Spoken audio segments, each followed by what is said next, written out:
하나님께서 가장 먼저 세우신 공동체는 가정입니다. 우리는 가족 안에서 사랑을 배우고 함께 기뻐하고 때로는 아픔도 함께 겪습니다. 그런데 요즘은 이 가정이 점점 무너져 가고 있습니다. 바쁘고 지친 일상 속에서 서로 대화할 시간도 줄어들고 감정이 쌓이면서 상처도 깊어지고 있습니다. 가까워야 할 가족인데도 마음이 멀어져 있는 경우가 많습니다. 겉으로는 괜찮아 보여도 속은 지쳐 있는 가족이 많습니다. 이유 없이 짜증이 나고 사소한 일로 싸우게 되고 서로를 이해하기보다 피하고 싶을 때도 있습니다. 이럴 때 필요한 것은 단순한 해결책이 아니라 하나님을 바라보는 기도입니다. 성경은 여호와께서 집을 세우지 않으시면 세우는 자의 수고가 헛되다고 말합니다. 아무리 열심히 해도 하나님이 함께 하시지 않으면 가정은 쉽게 무너질 수 있습니다. 그래서 우리는 기도해야 합니다. 기도는 하나님께 우리 가정을 맡겨드리는 일입니다. 내가 할 수 없는 영역까지 하나님이 지켜주시기를 구하는 시간입니다. 가정을 위한 기도는 특별한 일이 있을 때만 드리는 것이 아닙니다. 매일 해야 합니다. 오늘은 가족을 위해 어떤 기도를 해야 하는지를 살펴보고자 합니다. 이 기도를 통해 우리 가족을 믿음으로 세우는 하나님의 은혜를 경험하기를 바랍니다. 첫째, 우리 가족을 예수님의 보혈로 덮어달라고 기도하세요. 가정은 사랑이 시작되는 곳이지만 동시에 사탄이 가장 먼저 노리는 곳이기도 합니다. 성경은 우리가 혈과 육, 즉 눈에 보이는 존재와 싸우는 것이 아니라 보이지 않는 어둠의 세력과 싸우고 있다고 말합니다. 그만큼 이 시대의 가정은 단순한 감정 싸움이나 생활의 피곤함 때문만이 아니라 보이지 않는 공격 속에 놓여 있는 경우가 많습니다. 갑자기 말이 잘 통하지 않게 되거나 이유 없이 서로에게 짜증을 내고 작은 일에 쉽게 상처받는 순간들이 자주 찾아올 수 있습니다. 자녀는 점점 가족보다 친구나 핸드폰을 더 가까이 여기게 되고 부부 사이도 각자의 바쁨 속에 무관심해지기 쉽습니다. 처음에는 아무렇지 않게 지나치지만 이런 일들이 반복되면 마음이 점점 식어지고 가정의 중심이 흔들릴 수 있습니다. 이럴 때 우리가 할 수 있는 가장 중요한 일은 예수님의 보혈로 우리 가족을 덮어달라고 기도하는 것입니다. 예수님의 보혈은 단지 과거의 사건이 아니라 지금도 살아있는 능력입니다. 죄를 씻는 능력일 뿐만 아니라 보호하는 능력도 됩니다. 우리가 가족의 이름을 부르며 주님, 이 가정을 보혈로 덮어주옵소서 라고 기도할 때 그 기도는 보이지 않는 세계에서 강력한 울타리가 됩니다. 하나님은 이스라엘 백성이 애굽에서 마지막 10번째 재앙을 피할 수 있도록 어린 양의 피를 문설주에 바르게 하셨습니다. 그 피가 있는 집은 재앙이 넘어갔습니다. 지금도 마찬가지입니다. 예수님의 보혈이 있는 가정은 사탄이 쉽게 건드리지 못합니다. 그 보혈은 오늘도 가정을 덮고 지키는 은혜의 표식이 됩니다. 이 기도는 특별한 형식이 필요하지 않습니다. 조용히 자녀의 이름을 부르며 배우자의 이름을 부르며 하나님, 우리 가족을 예수님의 보혈로 덮어주시고 어떤 영적인 공격도 들어오지 못하게 막아주시옵소서라고 기도하면 됩니다. 자녀가 학교에 가기 전에, 남편이나 아내가 출근하기 전에 이 짧은 기도를 하루에 한 번이라도 드려보십시오. 그 기도는 하나님께서 기억하시고 그 가정을 하나님의 평안으로 보호하실 것입니다. 우리는 세상에서 모든 것을 통제할 수 없습니다. 자녀가 어떤 사람을 만나게 될지, 배우자가 어떤 상황을 겪게 될지, 내일 어떤 일이 생길지 우리는 모릅니다. 그렇기에 우리는 하나님께 맡겨야 합니다. 예수님의 보혈은 우리가 알지 못하는 위협 앞에서도 우리 가족을 안전하게 감싸주는 보호막이 됩니다. 가정은 사랑만으로 지켜지지 않습니다. 기도가 있어야 하고 하나님의 능력이 함께 하셔야 합니다. 예수님의 보혈로 가정을 덮는 기도는 우리 가족을 위해 매일 드릴 수 있는 가장 실제적인 사랑의 표현입니다. 오늘 이 기도를 시작해 보십시오. 하나님은 그 기도를 통해 우리 가정을 지키실 것입니다. 둘째, 우리 가족이 하나님의 자녀라는 것을 잊지 않기를 기도하세요. 우리는 매일 여러 사람을 만나고 다양한 일들을 겪으며 살아갑니다. 가족들도 마찬가지입니다. 자녀는 학교에서 친구들과 관계를 맺고 어른들은 직장에서 경쟁과 평가 속에 하루를 보냅니다. 겉으로는 아무 일 없이 지나가는 것 같지만 마음속에는 실망과 피로, 비교와 상처가 하나씩 쌓여갑니다. 그리고 그 피로가 쌓이면 어느 순간 마음이 흔들리고 정체성도 흐려지기 시작합니다. 이럴 때 꼭 필요한 기도가 있습니다. 바로 우리 가족 모두가 나는 하나님의 자녀입니다. 라는 사실을 잊지 않게 해달라는 기도입니다. 하나님은 우리가 누구인지 이미 말씀해 주셨습니다. 우리는 하나님의 형상대로 지음받았고 예수 그리스도의 피값으로 구원받은 자녀입니다. 그러나 세상은 우리에게 끊임없이 다른 이야기를 들려줍니다. 더 잘해야 가치가 있다고 말하고 비교 속에서 자신을 평가하게 만듭니다. 그렇기 때문에 정체성을 지키는 기도가 꼭 필요합니다. 내가 누구인지 잊지 않을 때 우리는 흔들리는 세상 속에서도 마음을 지킬 수 있습니다. 자녀가 친구에게 무시를 당하거나 성적이 기대에 못 미쳐도 나는 하나님의 자녀야 라는 고백이 있으면 그 마음은 다시 일어설 수 있습니다. 배우자가 직장에서 어려운 일을 겪고 돌아와도 그 마음 속에 하나님의 자녀로서의 자부심이 살아있다면 낙심보다 믿음을 선택할 수 있습니다. 예수님께서 공생애를 시작하시기 전에 하늘로부터 이런 말씀이 들려왔습니다. 이는 내 사랑하는 아들이요 내가 기뻐하는 자라. 예수님도 이 확신을 가지고 사역을 시작하셨습니다. 우리도 마찬가지입니다. 하나님의 자녀라는 확신은 하루하루를 살아가는 힘이 됩니다. 그래서 우리는 날마다 이렇게 기도해야 합니다. 하나님, 우리 가족이 어떤 상황 속에서도 자신이 하나님의 자녀임을 잊지 않게 해주시옵소서. 이 기도는 단순히 긍정적인 마음을 심어주는 것이 아닙니다. 하나님과의 관계 속에서 내가 누구인지를 기억하는 것이며 세상이 흔들 수 없는 신분을 다시 붙드는 일입니다. 가족이 이 정체성을 기억하면 서로를 바라보는 눈도 달라집니다. 자녀가 말썽을 부려도 배우자가 지쳐 있어도 우리는 서로를 하나님의 자녀로 다시 바라보게 됩니다.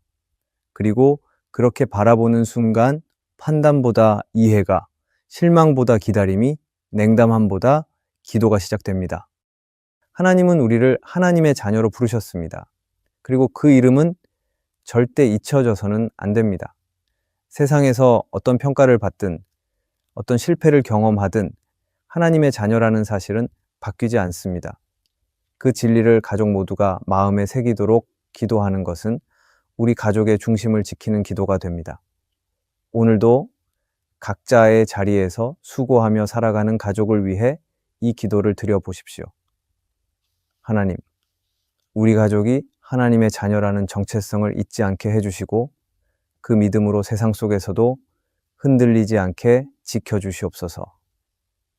이 기도를 통해 하나님께서는 우리 가족의 마음을 붙드시고 세상 속에서도 잃지 않는 평안을 허락해 주실 것입니다. 셋째, 우리 가족이 하나님께 영광이 되게 해달라고 기도하세요. 요즘 세상은 무엇이든 빠르게 결과를 내라고 말합니다. 사람들은 더 많이 갖고, 더 높이 올라가고, 더 빨리 성공하는 것을 목표로 삼습니다. 그래서 자녀는 어려서부터 비교 속에 놓이고, 부모는 자녀를 다른 사람보다 뛰어나게 만들기 위해 끊임없이 노력하게 됩니다. 그러다 보면 자연스럽게 마음이 조급해지고 다른 사람을 바라보며 나도 모르게 경쟁하게 됩니다. 문제는 이런 세상의 흐름이 가정 안으로도 들어온다는 것입니다. 가족 안에서조차 서로의 수고를 인정하기보다 누가 더 힘든지, 누가 더 많이 하는지를 따지는 일이 생깁니다. 처음에는 아무렇지 않게 시작된 비교가 시간이 지나며 서운함이 되고 결국에는 마음의 거리로 이어질 수 있습니다. 이럴 때 우리는 우리의 삶이 어디를 향하고 있는지를 다시 돌아보아야 합니다. 성경은 말합니다. 그런즉 너희가 먹든지 마시든지 무엇을 하든지 다 하나님의 영광을 위하여 하라. 이 말씀은 단지 교회에서 예배를 잘 드리라는 뜻이 아닙니다. 우리의 일상 속, 가정 속에서도 하나님께 영광이 되는 삶을 살아야 한다는 말씀입니다. 즉, 가족 간의 말 한마디, 서로를 대하는 태도, 하루를 살아가는 방식 속에서 하나님이 기뻐하시는 모습을 드러내야 한다는 뜻입니다. 하지만 세상의 기준은 그와 정반대입니다. 세상은 너 자신을 먼저 챙기라고 말합니다. 손해보지 말고 더 많이 누리고 더 앞서야 한다고 끊임없이 속삭입니다. 그래서 우리도 모르게 가족 안에서도 내가 더 인정받고 싶고 내가 더 편하고 싶다는 마음이 커지게 됩니다.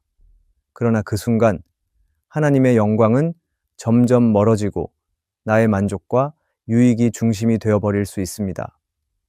이런 세상 속에서 살아가는 우리 가족이 하나님께 영광이 되는 삶을 살아가려면 반드시 기도가 필요합니다. 단순히 착하게 살자는 뜻이 아닙니다. 하나님의 마음을 알고 그분이 원하시는 방향으로 살아가게 해달라고 기도해야 합니다. 우리 가족이 오늘 하루 어떤 태도로 살아가든지 그것이 하나님께 기쁨이 되기를 구하는 기도입니다. 성경을 보면 겉으로 보기에는 평범하지만 하나님께 영광 돌리는 삶을 살았던 가정들이 있습니다.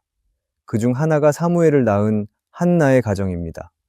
한나는 오랜 시간 자녀가 없다는 아픔을 안고 살았지만 그 고통 속에서 하나님께 기도했고 자녀를 주셨을 때에도 자신의 기도대로 그 아이를 다시 하나님께 드렸습니다. 이처럼 세상의 방식과 다른 선택이 결국 하나님께 영광이 되었고 그 가정을 통해 이스라엘의 영적 방향이 달라지게 되었습니다. 오늘날 우리 가정도 그렇게 될 수 있습니다. 남들과 비교하지 않고 하나님이 우리에게 주신 자리에서 최선을 다하며 서로를 세워주고 격려하면서 하루하루를 살아갈 수 있습니다. 그리고 이 모든 삶의 중심에 하나님께 영광이 되게 해달라는 기도가 자리 잡고 있다면 그 가정은 이미 하나님 앞에서 복된 가정입니다. 이 기도는 크고 특별한 일을 해야만 드리는 것이 아닙니다. 오히려 아주 작은 순간들 속에서 드릴 수 있는 기도입니다. 아침에 자녀를 학교에 보내면서 배우자가 출근하는 모습을 보며 함께 밥을 먹으며 조용히 속으로 이렇게 기도해 보십시오. 하나님, 우리 가족이 오늘 하루 어떤 상황을 만나더라도 하나님께 영광이 되는 삶을 살게 해주세요. 이런 기도가 하루에 한 번씩만 쌓여도 우리 가족은 세상의 방향이 아니라 하나님의 뜻을 따라가는 길을 걷게 됩니다. 결국 그것이 우리가 살아가는 이유이며 가정이 존재하는 목적입니다. 하나님은 영광 받기를 원하시고 그 영광을 드러내는 가정을 기뻐하십니다. 그러므로 오늘부터 이 기도를 시작해 보십시오. 하나님께 영광이 되는 가정, 그것이 우리 가족의 가장 복된 모습이 될 것입니다. 넷째, 우리 가정이 천국 공동체가 되게 해달라고 기도하세요. 우리 가족은 각자의 자리에서 하루를 살아갑니다. 자녀는 학교에서 공부하고 부모는 직장에서 일하며 각자의 책임과 역할을 감당하느라 지치기 쉽습니다. 그래서 하루가 끝나면 누구나 집에서 쉬고 싶어 합니다. 하지만 집에 돌아왔다고 해서 반드시 마음이 쉬어지는 것은 아닙니다. 가족이 함께 있어도 대화가 없고 각자 핸드폰이나 드라마에 빠져 있다 보면 진짜 쉼은 오지 않고 오히려 더 외롭고 피곤하게 느껴지기도 합니다. 하나님께서 바라시는 가정은 단순히 몸을 쉬는 공간이 아니라 마음과 영혼까지 회복되는 곳입니다. 집에 들어오는 순간 마음이 놓이고 가족과 나누는 짧은 말 한마디 속에서 따뜻함을 느끼며 함께하는 기도 속에서 하나님을 다시 바라보게 되는 그런 가정, 그것이 하나님이 원하시는 천국 공동체입니다. 그래서 우리는 이렇게 기도해야 합니다. 하나님, 우리 가정이 하나님 안에서 쉼과 기쁨을 누릴 수 있는 천국 공동체가 되게 해 주시옵소서. 천국 공동체는 거창한 무언가로 시작되지 않습니다. 서로의 이야기를 들어주고 피곤한 하루 속에서도 따뜻한 말 한마디를 나누며 함께 밥을 먹고 짧게라도 기도하는 그 평범한 순간들 속에서 천국은 시작됩니다. 처음부터 완벽하지 않아도 괜찮습니다. 중요한 것은 마음의 방향이 하나님께로 향하고 있다는 것입니다. 하지만 현실은 쉽지 않습니다. 각자의 스트레스와 피로가 쌓이다 보면 따뜻한 말보다 차가운 말이 먼저 나오고 이해보다는 오해가 커지며 감싸주기보다 지적하게 되는 경우가 많습니다. 그런 순간이 반복되면 가정 안의 기도가 점점 줄어들게 되고 결국 하나님을 중심에 모시기보다 점점 멀어지는 방향으로 흘러가게 됩니다. 이럴 때 우리는 다시 기도의 자리로 돌아가야 합니다. 팀 켈러는 결혼을 말하다라는 책에서 이렇게 말합니다. 가정은 우리를 위해 존재하지 않습니다. 하나님을 위한 하나님의 방식으로 살아가는 것이 가정의 진짜 목적입니다. 이 말은 단지 부부 관계뿐 아니라 가족 모두에게 적용되는 진리입니다. 하나님께서 주신 방식대로 살아갈 때 가정은 다시 그 목적을 회복하게 됩니다. 천국 공동체란 다툼이 전혀 없는 가정이 아니라 갈등이 있어도 다시 용서를 구하고 서로를 위해 기도하며 함께 하나님 앞에 머무는 가정입니다. 그러한 삶이 반복될 때 하나님은 그 가정 안에 평안과 기쁨을 허락하시고 서로를 향한 믿음과 사랑은 점점 더 단단해집니다. 그리고 어느새 가정은 세상과는 다른 하나님의 나라가 되어가기 시작합니다. 이 기도는 특별한 시간에만 드리는 것이 아니라 매일 일상 속에서 반복될 수 있는 기도입니다. 출근 전이나 식사 시간, 잠들기 전 등 짧은 순간에도 이렇게 기도해 보십시오. 하나님, 오늘 우리 가정 안에 성령의 평안이 머물게 해주시고 서로를 향한 사랑과 이해가 넘치게 해주시옵소서. 하나님은 이 기도를 들으시고 우리의 가정을 특별한 공동체로 빚어가실 것입니다.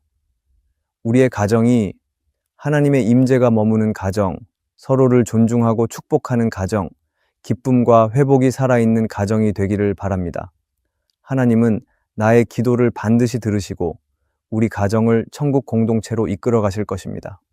가정은 우리가 가장 오래 머무는 자리이지만 동시에 가장 자주 상처받고 흔들리는 자리이기도 합니다. 말 한마디에 마음이 무너질 때가 있고 바쁜 일상 속에서 서로를 놓쳐버릴 때도 있습니다. 그래서 하나님은 우리에게 매일 기도하라고 말씀하십니다. 가족을 위한 기도는 우리의 힘으로는 할 수 없는 부분을 하나님께 맡기는 시간입니다. 세상이 아무리 빠르고 복잡해도 기도하는 가족은 결코 무너지지 않습니다. 오늘 우리의 기도는 눈에 보이지 않아도 하나님의 보호 아래에서 우리 가족을 지키는 영적인 울타리가 됩니다. 하루하루 반복되는 기도 속에서 하나님은 우리 가족의 마음을 회복시키시고 사랑과 믿음으로 하나 되게 하십니다. 하나님은 나의 기도를 통해 오늘도 우리 가정 가운데 일하고 계십니다. 오늘의 말씀이 은혜가 되셨다면 댓글에 아멘이라고 적어주시면 감사하겠습니다. 여러분들이 남겨주시는 댓글은 정말 큰 힘이 됩니다. 그리고 여러분들이 눌러주시는 좋아요와 구독도 큰 힘이 됩니다. 오늘도 함께 해주셔서 감사합니다. 기도하겠습니다. 하나님, 우리의 가정을 기억해 주시옵소서. 지치고 바쁜 날에도 서로를 바라보는 따뜻한 눈을 허락해 주시옵소서. 상처와 오해가 쌓이기보다 사랑과 이해가 자라게 하여 주시옵소서. 세상의 말보다 하나님의 말씀을 따라 살아가는 가족이 되게 하여 주시옵소서. 우리 가정이 하나님의 은혜 안에서 쉼을 누리는 천국 공동체가 되게 하여 주시옵소서. 오늘도 가정을 위해 기도하는 이 손을 하나님이 붙들어 주시옵소서. 예수님의 이름으로 기도합니다. 아멘.